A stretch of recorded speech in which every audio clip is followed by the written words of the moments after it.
Olá, boa tarde.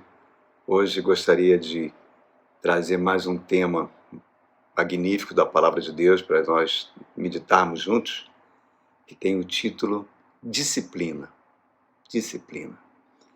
Eu convido você a abrir sua Bíblia na carta do apóstolo Tiago, no capítulo 1, vamos ler do verso 2 ao verso 4, que diz assim: Meus irmãos, considerem motivo de grande alegria o fato de passarem por diversas provações, pois vocês sabem que a prova da sua fé produz perseverança, e a perseverança deve ter ação completa, a fim de que vocês sejam maduros e íntegros, sem ter falta em coisa alguma. Agora, passa uma página para trás da sua Bíblia, você vai chegar na Epístola aos Hebreus, no capítulo 12, um texto clássico sobre a disciplina.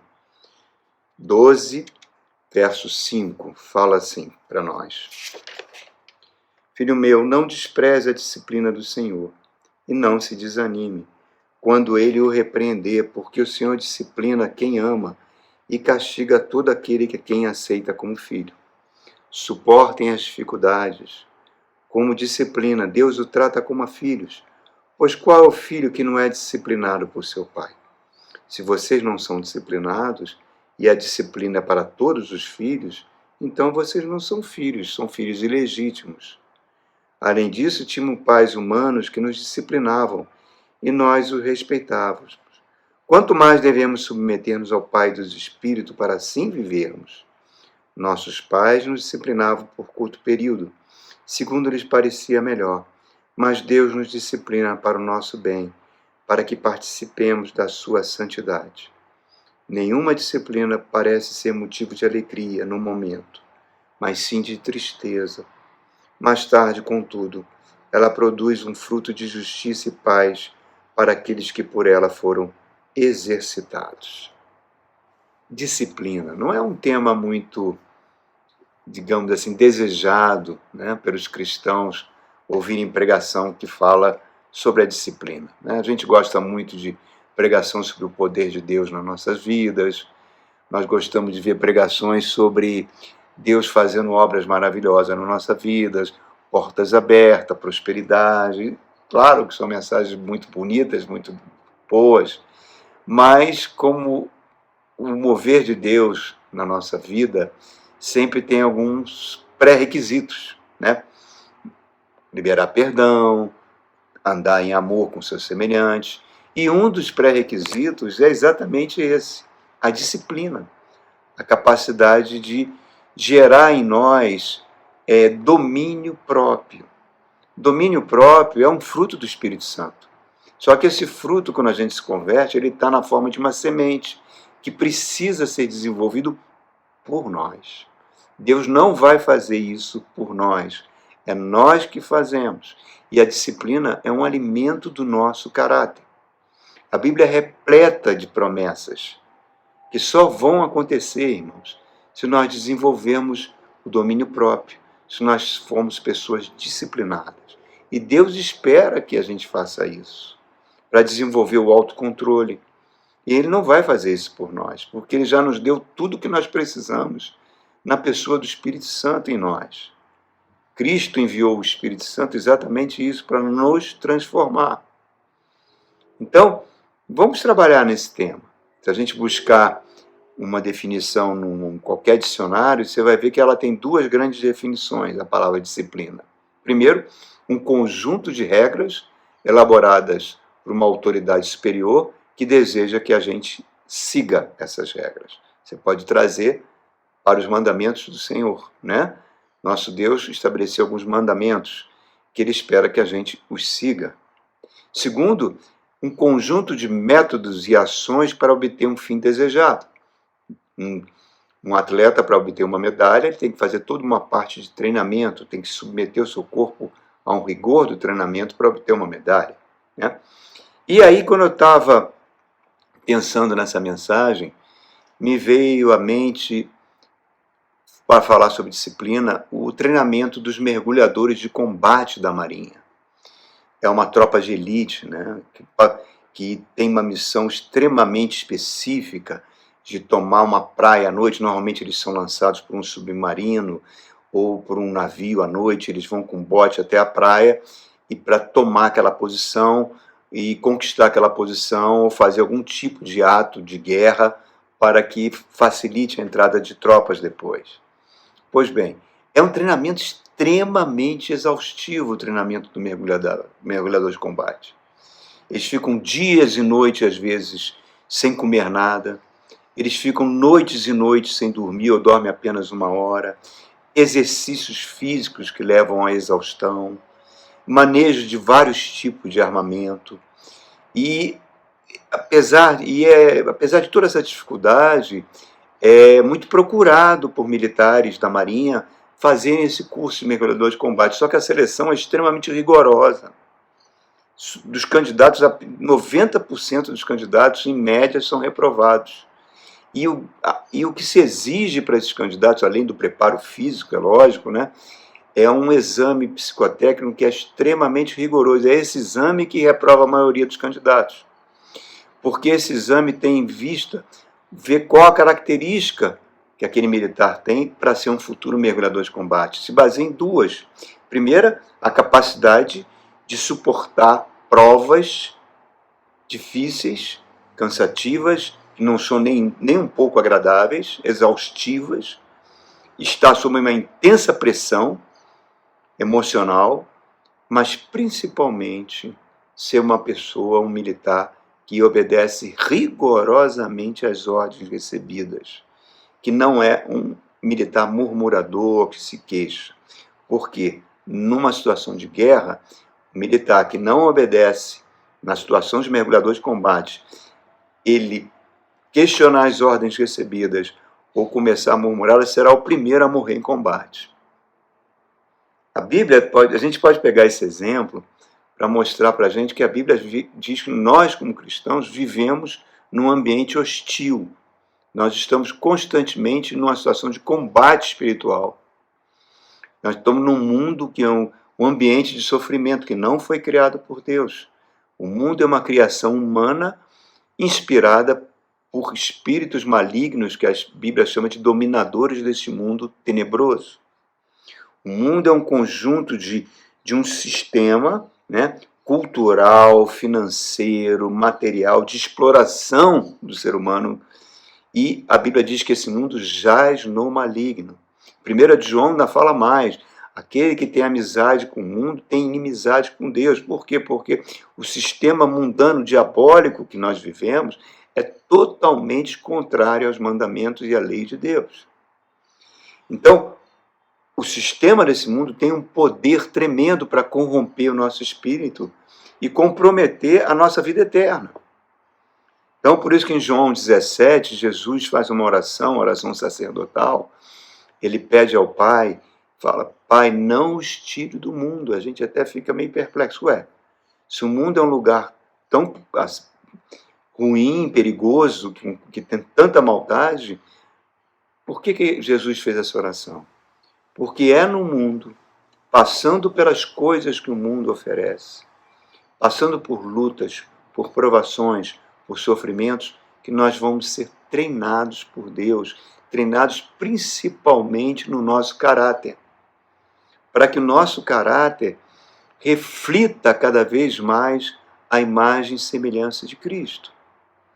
Então reparem, irmãos, o mundo é um campo de batalha, mas principalmente que Deus aproveita isso para nos treinar, para que a gente seja disciplinado. Por isso que Tiago está falando, não estranhe a provação que se levanta, porque ela vai produzir perseverança, vai produzir paciência. Paciência é uma virtude, é um fruto do Espírito Santo que só tem uma maneira de ser desenvolvido, é no meio de provas, é no meio de sofrimento.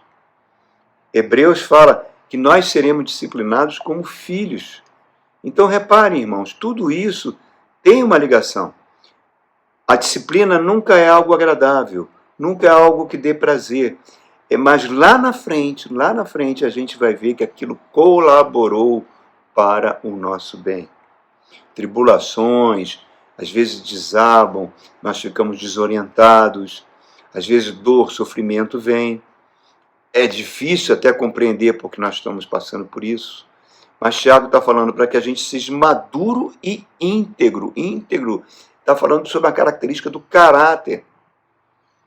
Então, que numa situação dessa a gente não haja como uma criança infantil e comece a se queixar. Por que Deus é um pai tão amoroso e permitiu que eu passasse por isso? Claro que Deus permitiu, porque nada acontece sem a permissão de Deus. Mas Deus não é o autor do mal, irmão. Deus não manda um câncer sobre uma pessoa. Deus não manda a doença sobre uma pessoa. Porque Ele é o Pai das luzes, onde não há sombra de variação nenhuma, não tem nada, nenhum resto de maldade. A maldade, o sofrimento é uma invenção humana, que já está nesse mundo. Agora, Deus permite que a gente passe por situações para que nós sejamos disciplinados. Porque é a maneira mais poderosa para transformar o caráter de uma pessoa. Então, faz parte da nossa maturidade encarar as lutas com disciplina. A 1 de Pedro fala, não estranhe o fogo que se levanta para nos provar. Hebreus 2 está dizendo para a gente, não despreze a disciplina do Pai, porque o Pai nos disciplina como filhos para o nosso bem. Ele sempre vai transformar algo mal em algo bom para nós.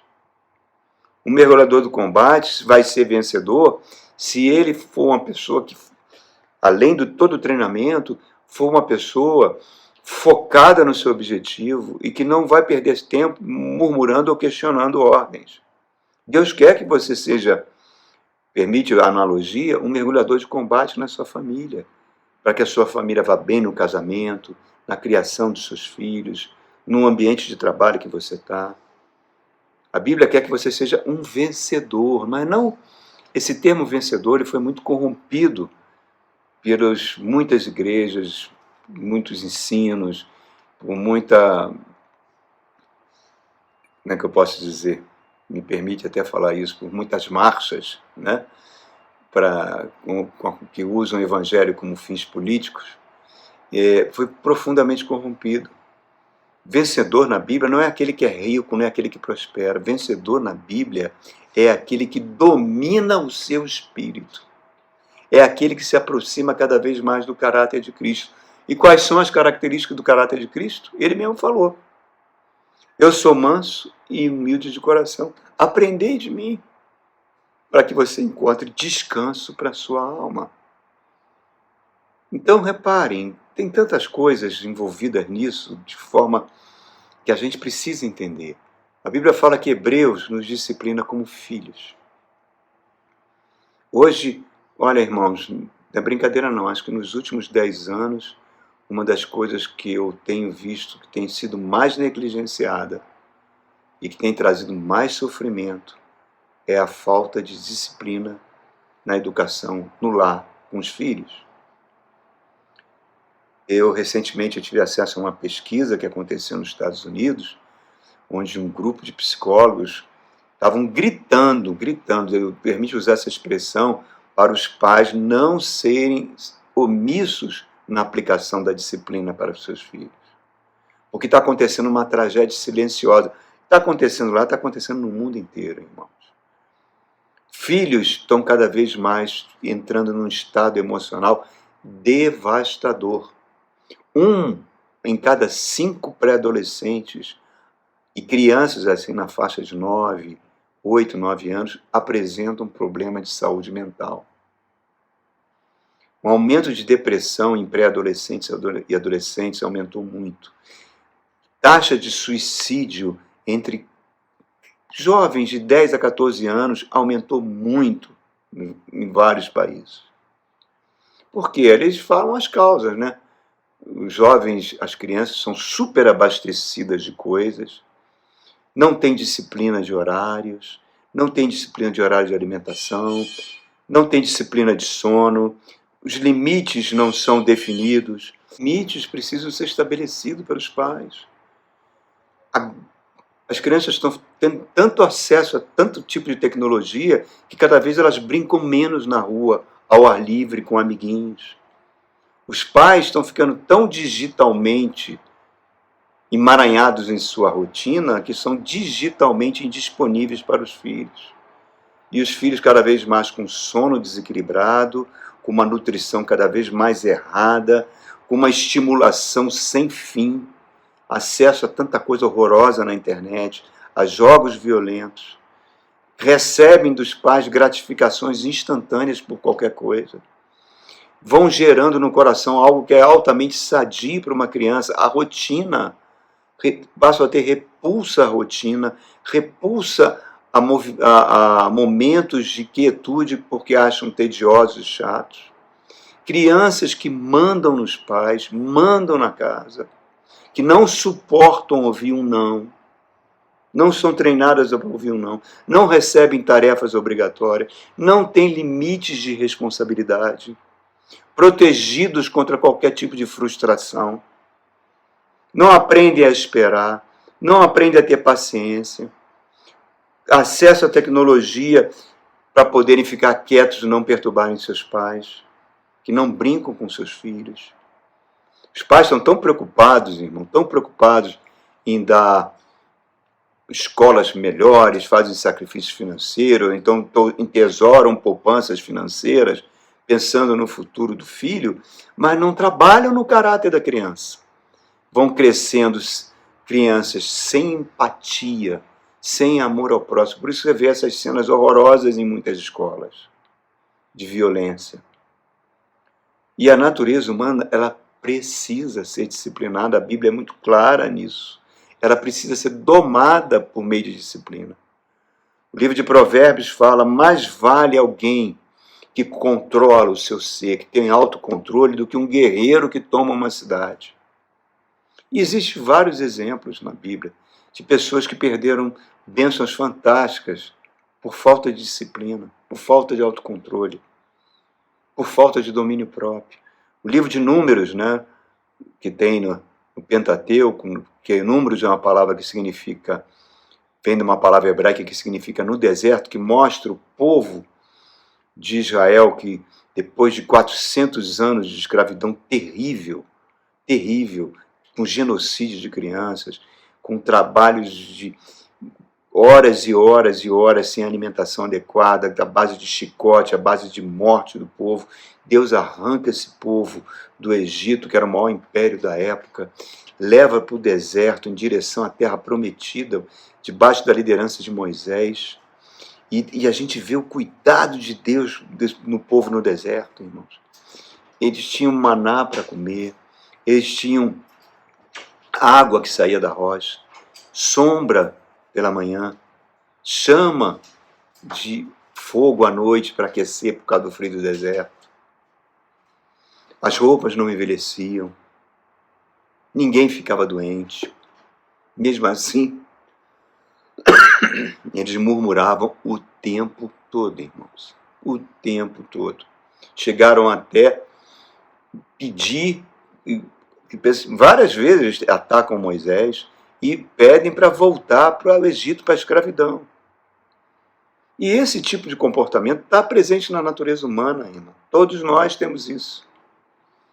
Se você pegar os países de maior desenvolvimento humano do mundo, pega lá Dinamarca, Noruega, Japão, são os países que têm maiores taxas de suicídio.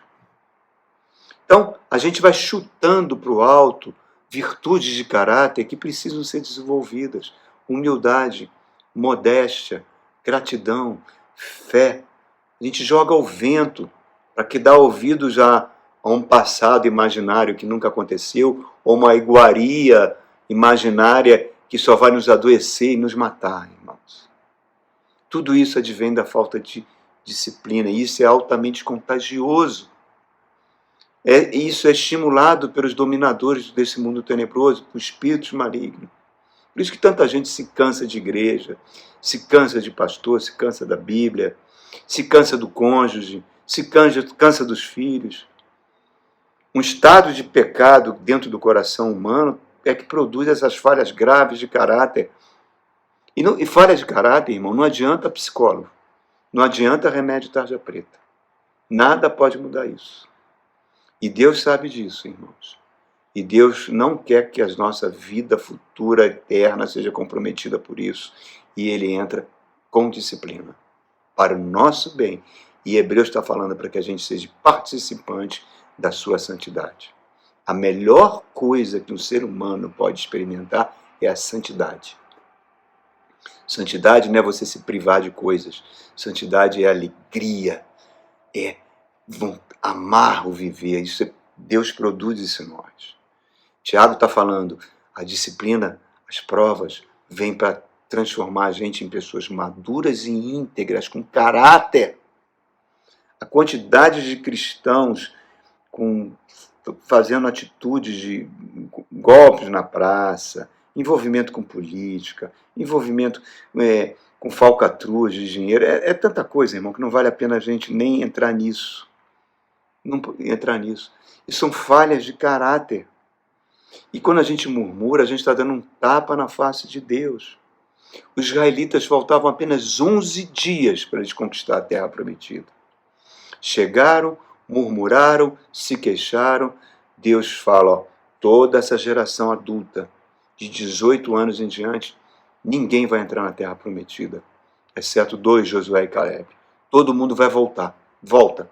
Todo mundo para o deserto de novo. Até que toda essa geração adulta pereça no deserto. Só as crianças é que vão depois crescer no deserto e vão entrar na terra prometida. Faltava 11 dias. E por causa da murmuração, tiveram que passar 40 anos nessa situação.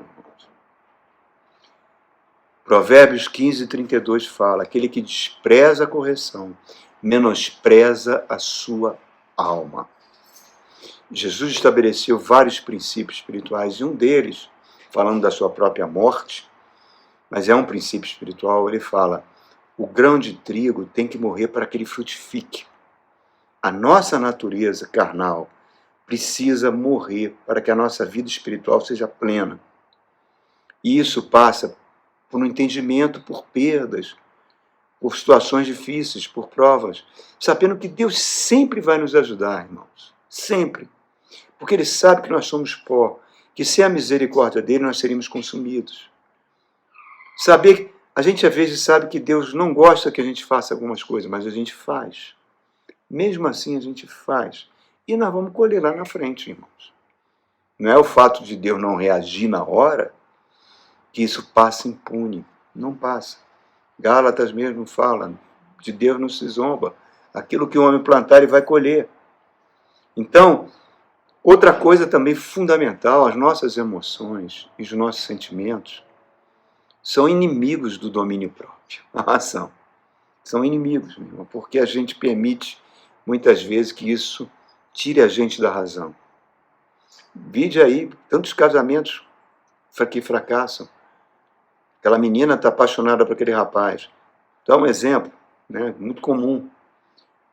Sabe que aquele rapaz tem problemas de vícios sérios, que já até herdou da próprios pais, mas gosta dele, se apaixonou por ele e acha que Deus vai mudar o coração dele. Claro que Deus pode mudar, mas Ele só muda se a pessoa quiser. E na maioria das vezes, as pessoas não querem. Não querem.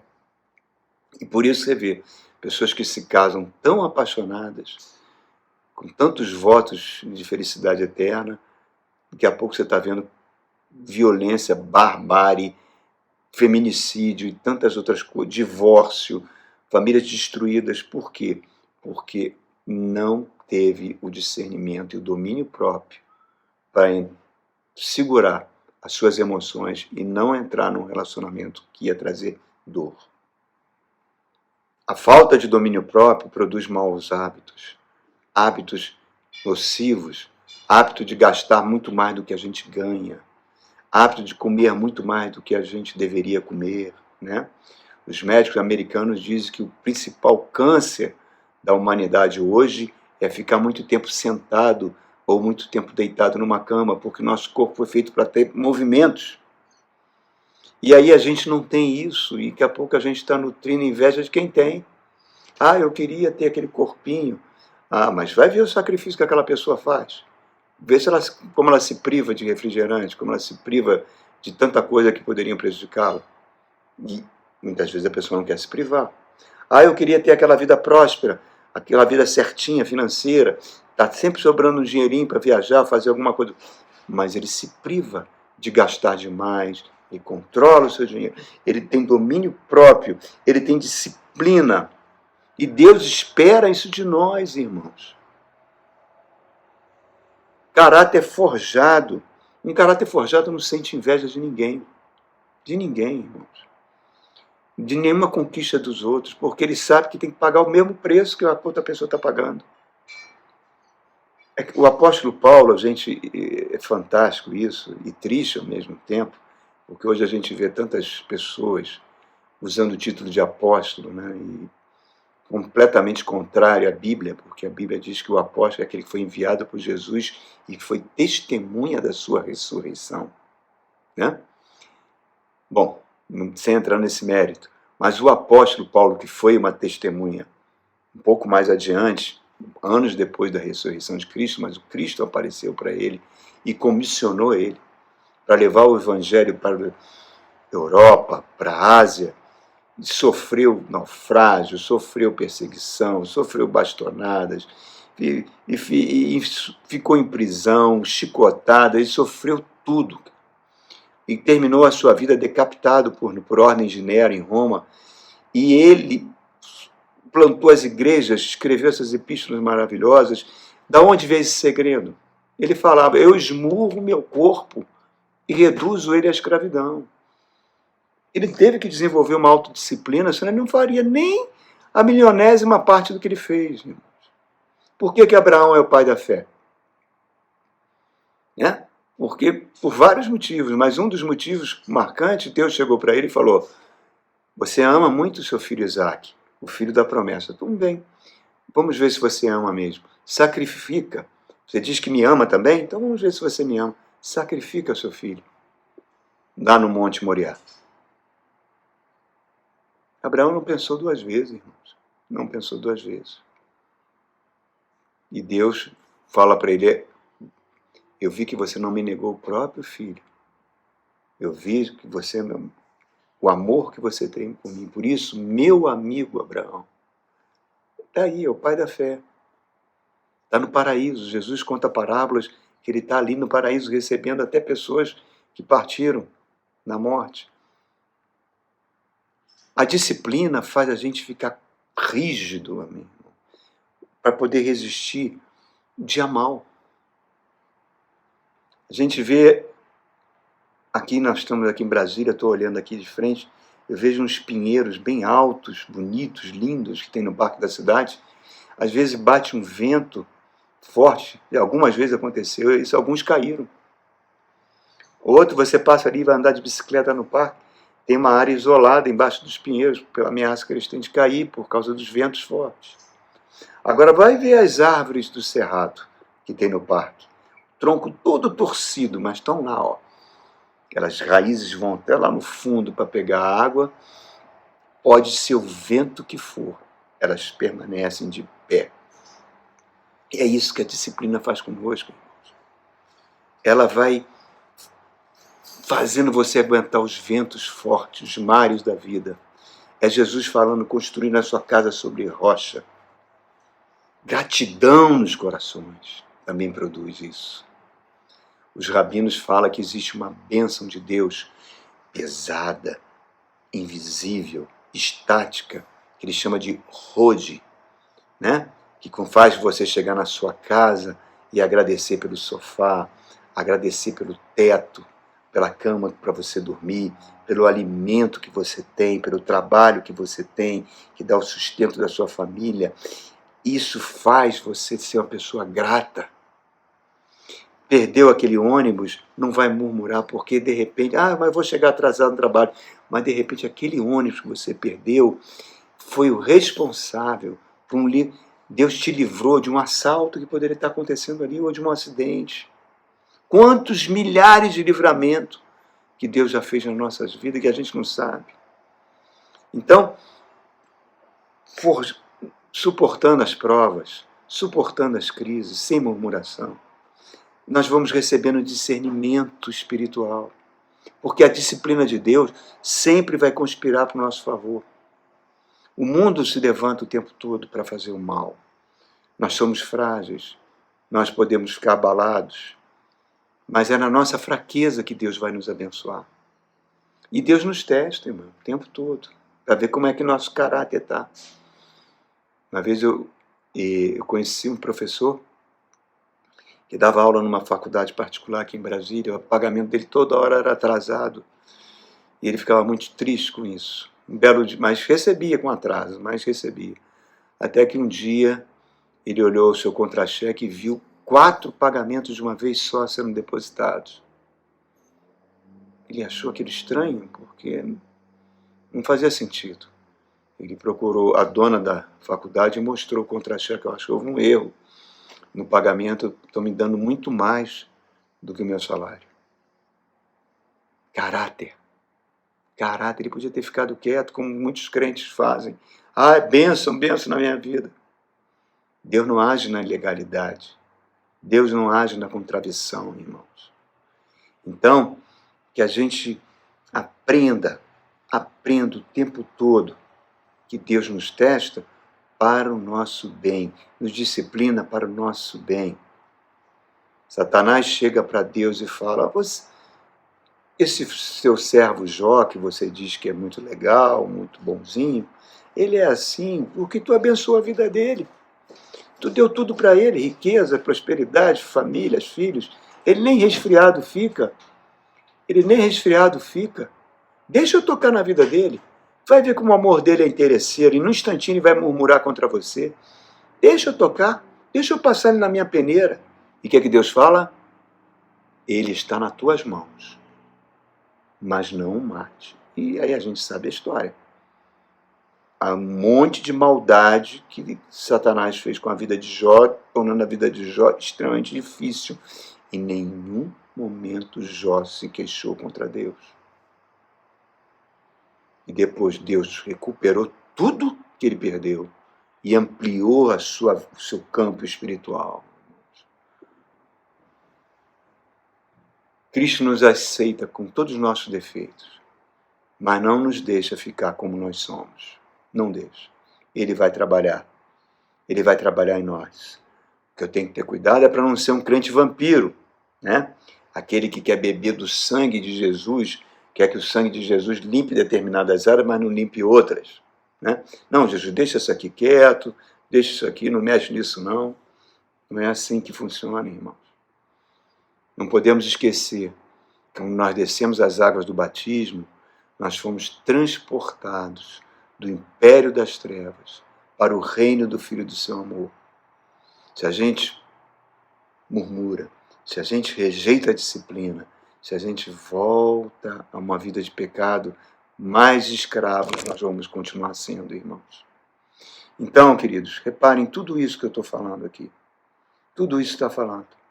Deus sempre vai estancar esse processo de pecado no nosso coração, e muitas vezes ele usa a sua palavra e usa a disciplina. A disciplina é um treinamento, fortalece o nosso caráter. E agora, se a gente insiste em fazer o que desagrada a Deus e acha que vai dar certo, então eu não passo de um jogador, daquele que vai num cassino e aposta o seu apartamento, o seu salário numa roleta. Querer que as coisas deem certo assim, não é assim que funciona, irmãos. Não é assim. Infelizmente, muitos cristãos que não têm o ensino da palavra agem dessa forma. Mas Deus tem misericórdia e vai disciplinar, porque todos somos filhos. Qual a grande vantagem da disciplina de Deus? Ah, são muitas, muitas. Por mais dolorosa que elas sejam, mas são muitas. Eu vou ler aqui um trechinho para você do Salmo 94. Olha só, irmãos.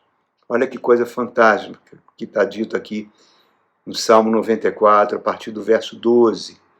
Vou ler para você. Olha que coisa linda. Como é feliz o homem a quem disciplinas, ó Senhor, a quem ensinas a tua lei. Tranquilo, enfrentará os dias maus, enquanto que para os ímpios uma cova se abrirá. O Senhor não vai desamparar o seu povo, jamais vai abandonar a sua herança. Voltará a haver justiça em julgamento, e todos os retos de coração a seguirão. Quem vai se levantar a meu favor contra os ímpios? Quem ficará do meu lado contra os malfeitores? Se não fosse a ajuda do Senhor, eu já estaria habitando no silêncio. Quando eu disse, meus pés escorregaram, o teu amor leal, Senhor, me amparou. Quando a ansiedade já me dominava no íntimo, o teu consolo trouxe alívio para minha alma. Poderá um trono corrupto estar em aliança contigo? Um trono que faz injustiças em nome da lei? Eles planejam contra a vida dos justos e condenam os inocentes à morte, mas o Senhor é a minha torre segura. O meu Deus é a rocha em quem eu encontro refúgio. Olha que quantas promessas maravilhosas. Começou como? Começou como ali no verso 12. Como é feliz o Senhor. Como é feliz, Senhor, aquele a quem tu disciplina. Disciplina, domínio próprio. Coisas magníficas, irmãos, que o Senhor vai fazer conosco. Não despreze a disciplina do Senhor, porque ela sempre vai contribuir para o nosso bem. Amém? Deus te abençoe, querido.